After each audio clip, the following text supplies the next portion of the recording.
বাসুরিগণ বলছে যে মালা নেবে, মালার দাম কত গো? মালা বিক্রয় করতে এসেছে, মালার দাম আমার মালার দাম 101 টাকা। বলে 100 টাকা?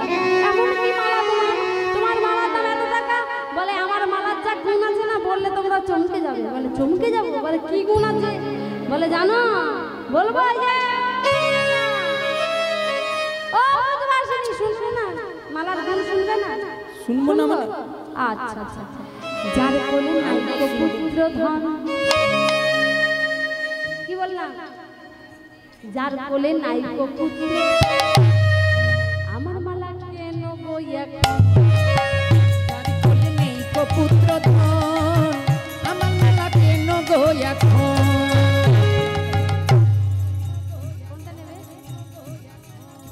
যার কোলে নাইকো পুত্র ধন, যার কোলে নাইকো পুত্র ধন, আমার মালা কেন গো এখন? আমার গুণে দেখতে পাবে, যার গুণে দেখতে পাবে, মালার গুণে দেখতে পাবে, পুত্র ধন। ও ব্রজ, তোমরা কে মালা নেবে গো? ও ব্রজ বাসিনী, তোমরা কে মালা নেবে গো? ও ব্রজ বাসিনী। এই মালা কিনবে, তবে মালাটা কিনতে হবে। বলে কেমন করে কিনবে?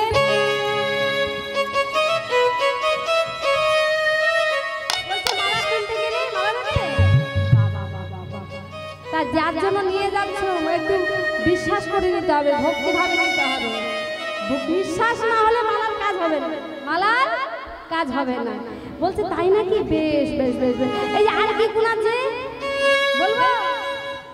যার শাশুড়ি বউ মাতে বনে না, আমার মালা কেন কেনে না?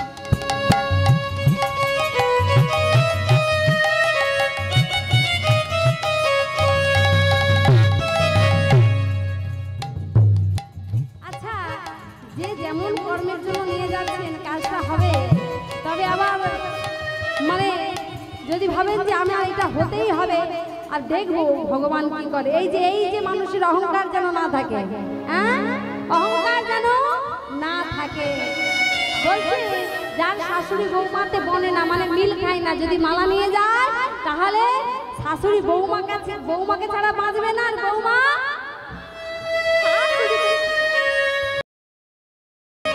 যেই বলে দিয়েছে গো।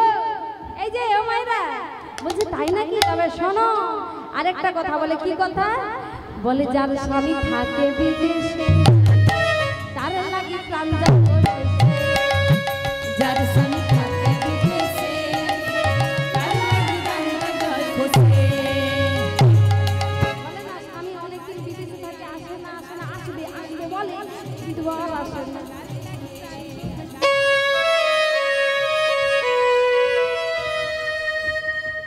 তার জন্য কি হয়? যদি এই মালা নেওয়া যায় কি হবে? পরের মাসে স্বামী ঠিক ঘরে আসে।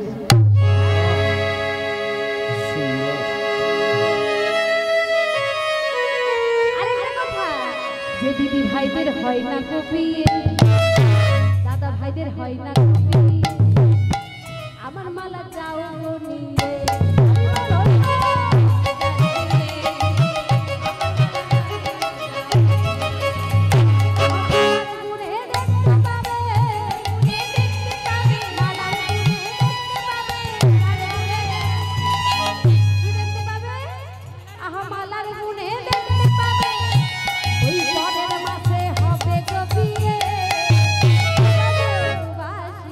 তোমরা কে মালা নেবে গো? ও ব্রজ বাসিনী, তোমরা কে মালা নেবে গো? ও ব্রজ বাসিনী।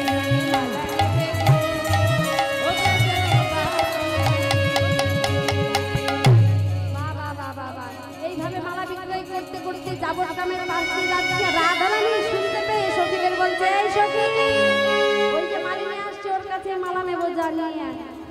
এবার রাধারানী সখীগণ তাড়াতাড়ি করে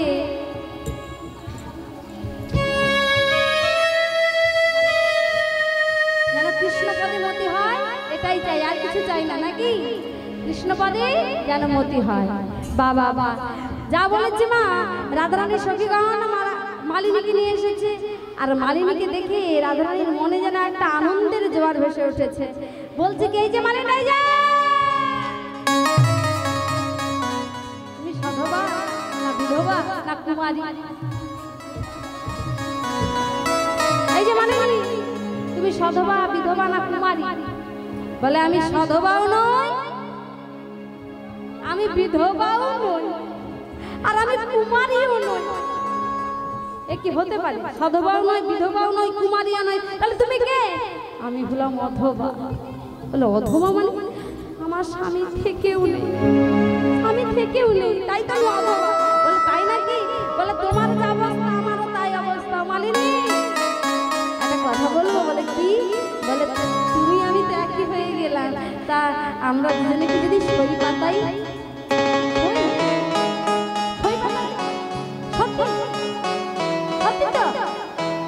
এখন দেখছি আমি নেই, একটু পরে যদি ছেলে হয়ে যায় তবুও সই পাতাবে? বলে হ্যাঁ, কেন পাতাবো না? কোনোদিন মেয়ে কখনো ছেলে হতে পারে কি? পারে কি? পারে পারে না তো। বলে তুমি বলছো তো কি আছে, মেয়ে কখনো ছেলে হতে পারে না, তবে তোমায় আমি সই পাতাবো। এসো এসো মালিনী সই, তোমার সনে মনের কথা কই।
ঘুমটা খুলিল,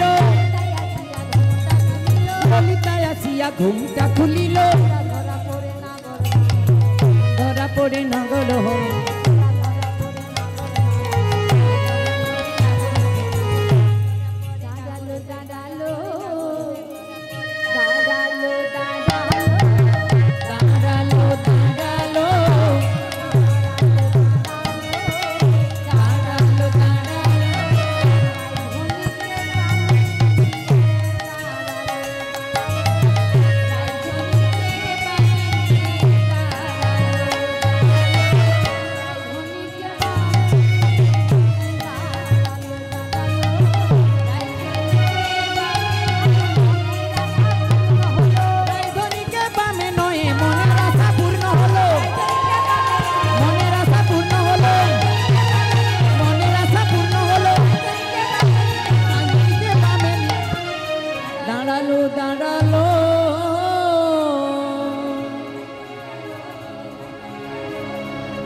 আজ আমার কৃষ্ণ কি করেছেন, রাধারানীকে বামে নিয়েছেন, আর সখীগণ সবাই মিলে যুগলে দাঁড়িয়ে সবাই মিলে যুগল দর্শন করছে।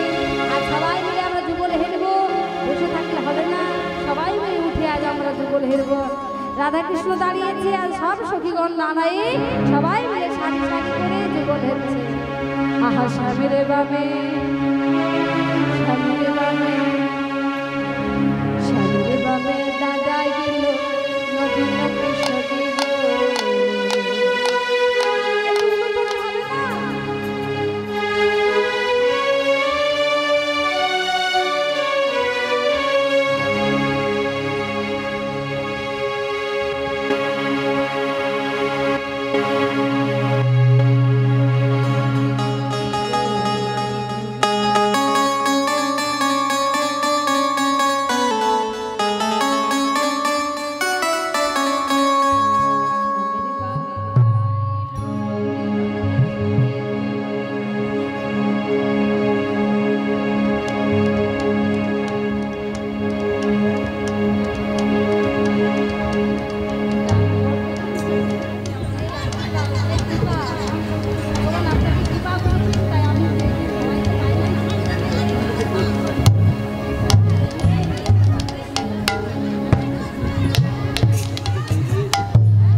আহা শ্যামের গমে দাঁড়াই এলো নবীন কিশোরী গো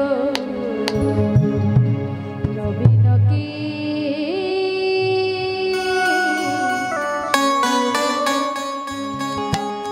শ্যামের বামে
সত্যি যখন রাধা রানী রাধা গোবিন্দের যুগল হয় তখন সখীরা কি সারি সারি নৃত্য করে না? হ্যাঁ কি না?